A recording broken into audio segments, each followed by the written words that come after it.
Salam sejahtera dan salam perpaduan. Perkenalkan, nama saya Belden Jomin. Nomor metrik di 2018-208-5241. Bidang fokusan adalah pendidikan jasmani. Pada hari ini saya akan membawakan satu pengucapan awam, yaitu pandemik COVID-19.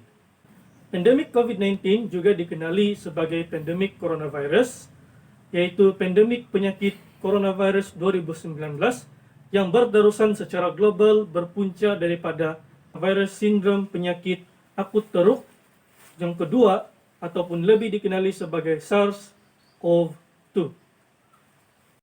Pada asal-usulnya, wabak COVID-19 ini pada mulanya dikesan pada pertengahan Desember 2019 di Bandaraya Wuhan, Hubei, China. Ia telah diiktiraf sebagai pandemik oleh Pertubuhan Kesehatan Sedunia pada 11 Mac 2020. Ia dianggap paling mudah berjangkit apabila seseorang itu menerima tanda-tanda gejala. Masa antara pendedahan dan juga permulaan gejala berkisar antara 2 hingga 14 hari. Gejala umum termasuklah seperti batuk, demam, dan sesak nafas. Komplikasi mungkin termasuk radang paru-paru dan sindrom kesukaran pernafasan akut.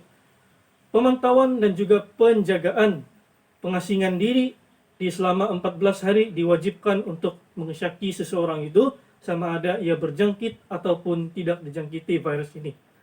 Bagaimanakah virus ini sebenarnya boleh berjangkit?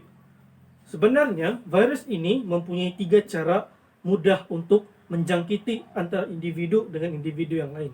Yang pertama adalah apabila seseorang individu itu bersin ataupun batuk, dan juga yang kedua apabila ada sentuhan dengan individu yang bergejala. Yang ketiga adalah mempunyai permukaan ataupun menyentuh permukaan yang telah tercemar dengan virus.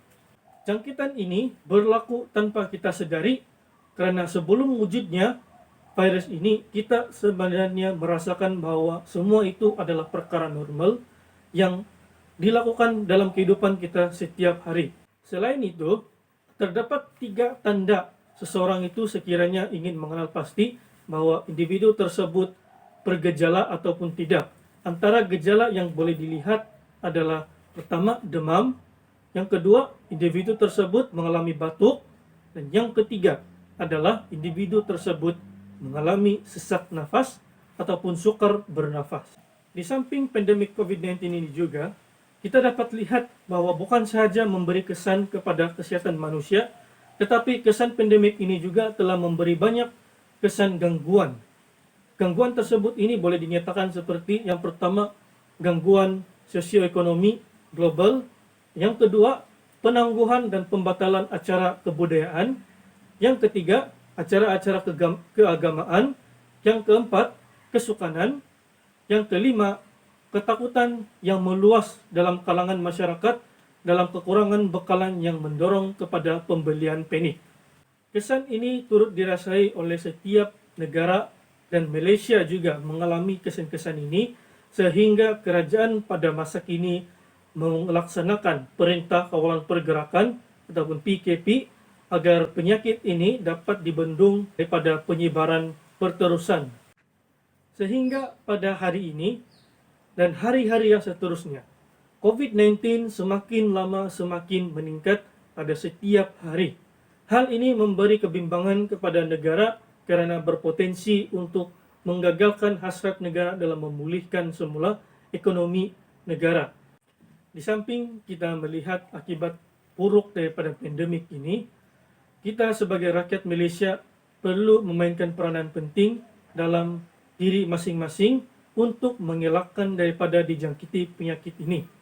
Untuk pengetahuan kita, COVID-19 sebenarnya masih belum menemui rawatan ataupun vaksin yang berkesan. Untuk mencegah penularan jangkitan ini, pihak Pertubuhan Kesehatan Sedunia dan juga pihak Kementerian Kesehatan Malaysia telah mencadangkan beberapa langkah dalam mencegah daripada dijangkiti penyakit ini. Pencegahan ini boleh dilakukan dengan yang pertama, basuh tangan dengan air dan sabun. Yang kedua, menutup mulut dan hidung apabila batuk dan bersin. Yang ketiga, mengelakkan berhubung rapat dengan sesiapa saja yang menunjukkan gejala. Yang keempat, jaga jarak sosial sekurang-kurangnya 1 meter. Yang kelima, sentiasa memakai pelitup muka di tempat awam ataupun tempat yang sesak. Yang keenam, sentiasa menjaga kebersihan diri. Semoga kita sentiasa berada dalam keadaan yang selamat dan sehat daripada dijangkiti virus ini.